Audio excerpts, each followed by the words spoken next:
Ini sekarang Pak Dokter berapa jam sehari normalnya?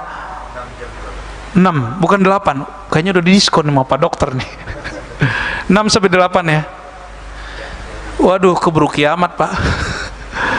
Keburu musuhnya Al-Mahdi kuat kalau kita masih tidur segitu.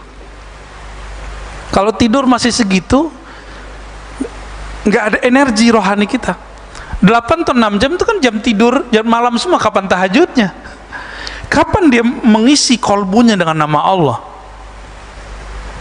Ya kan?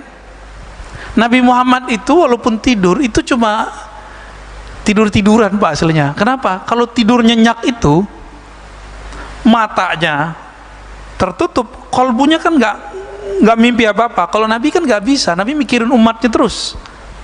Maka Allah perjalankan ruhnya untuk melihat masa depan dan masa lalu. Maka Nabi Muhammad tahu nasabnya semua orang. Nabi Muhammad tahu apa kejadian pada seseorang. Diizinkan Allah. Dikasih tahu, bukan sang Muhammadnya yang tahu, tapi diberi tahu. Taib. Yang tadi Bapak tanyakan itu kan tentang Khurasan.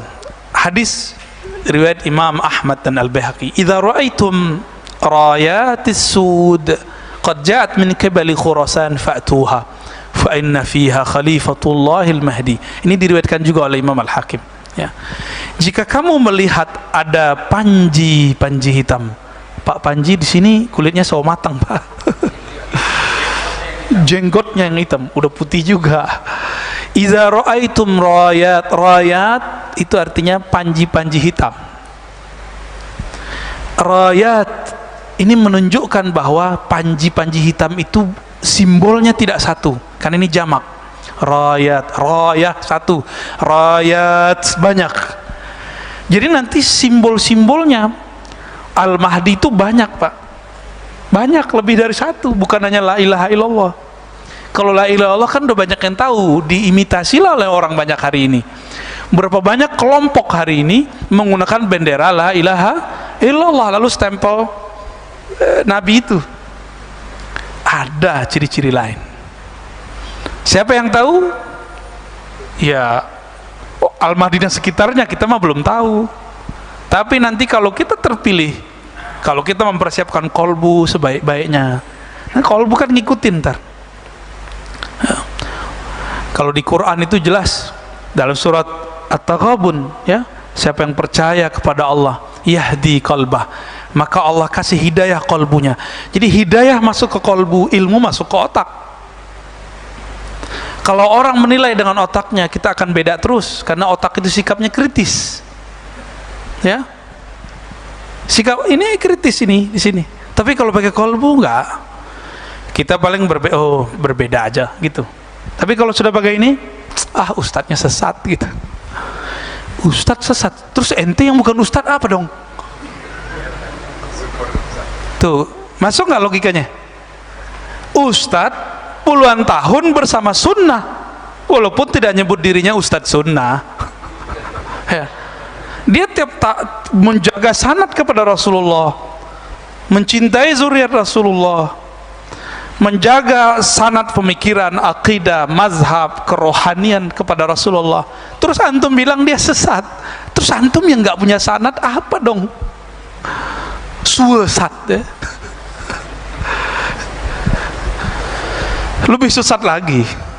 Dia nggak pakai hati, dia ngomong, asal ngomong aja, ya. Kita ngomong bid'ah aja susah Pak.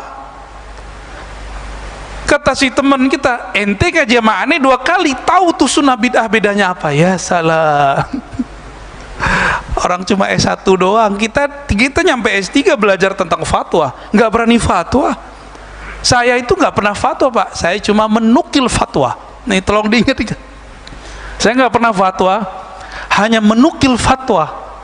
Karena fatwa itu udah lengkap semua, tinggal diolah balik. Apapun yang saya katakan selama ini saya konsisten insya Allah. Kalaupun salah tolong diingatkan nanti, ya, kan manusia bisa lupa.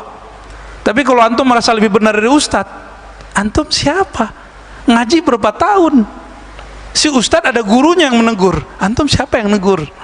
YouTube yang negur. Ini logika-logika ini nggak nyampe sama orang. Tiba-tiba, jadi si ustadz gak boleh bermazhab. Kalau dia boleh, banyak nih ustadz, saya memilih ustadz yang ini. Itu namanya memilih mazhab, Pak. Orang kerjaannya dalam dunia fatwa itu seperti itu. Karena dia mengerti mekanisme fatwa, maka dia lihat ada pandangan-pandangan, nanti dia pilih.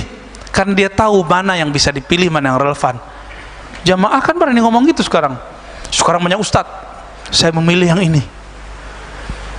Memilih itu bahasa Arabnya ikhtiar. Ya. Ikhtiar itu pekerjaannya ahli fikih. Imam Nawawi itu pakarnya. Ya. Wal mukhtar, yang diterpilih dalam pandangan-pandangan ini. Bukan berarti yang lain salah, tapi beliau memilih, gitu aja bedanya. Ya. Jika engkau melihat panji-panji hitam, ini panji hitamnya pasti berjenggot ya Pak Panji.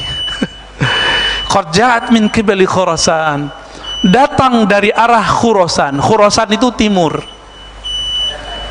Khurasan itu mulai dari wilayah Irak. Irak itu separuh bagian timur, itu disebut Khurasan. Maka ada istilahnya Irak Khurasan. Imam dari Khurasan itu gurunya Imam Bukhari, namanya Ishaq bin Rahawayh atau Rahuyah. Ini disebut imam. Jadi waktu datang ke majelis Imam Syafi'i, dia kan ngeremehin Imam Syafi'i. Imam Syafi'i, begini doang nih Imam Khurasan, begitu kata Imam Syafi'i. Sesama wali, Pak. Ya. Sesama wali saling ngeceng-ngecengin, tapi yang paham wali doang. Begini nih Imam Khurasan. Bagi orang yang senang sama Imam Ishaq, dikira ini pujian. Imam Syafi'i menyebut dia Imam Khurasan. Tapi yang paham, begini doang gitu. Bukan pujian bahwa dia sebagai Imam Khurasan. Maka berubahlah beliau semenjak ketemu Imam Syafi'i. Berarti Khurasannya, Khurasan mana? Itu Persia, sekarang Iran.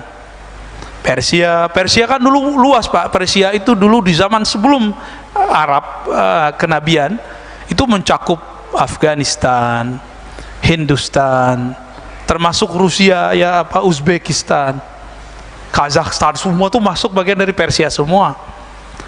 Termasuk daerah Arab itu separuh, itu bagian dari Persia lama. Maka orang-orang Iran sekarang mirip dengan orang Turki, punya euforia lama, punya memori lama, kebangkitan untuk membangkitkan masa lalu. Kalau Turki kan Turki Utsmani, kalau Persia, Persia sebelum zaman kenabian. Itu yang mereka pikirkan. Makanya sekarang mereka punya semangat yang tinggi. Maka mereka jadi tangguh kan. Amerika berani ganggu nggak Iran? Gertak-gertak doang ya. Indonesia karena nggak mau menghargai masa lalu, malah muncul ustadz-ustadz nggak jelas nih ngomong apa. Nggak ada tuh Wali Songo, ya kan? Berarti dia nggak mau ngerti deh. Kalau kita sudah nggak ngerti sejarah masa lalu, Wali Songo aja dia hantam. Gimana kalau kita nanti ngomong Sriwijaya? Gimana kita nanti ngomong tentang Majapahit, Mataram? Apa nanti kata mereka? Itu musyrik semua. Gitu ya. Orang kalau nggak ngerti sejarah masa lalunya nggak ada semangat. Bapak ini akan semangat kalau tahu ternyata 3 keturunan di atas kita, 3 generasi di atas kita kiai, pasti semangat tuh beragama tuh.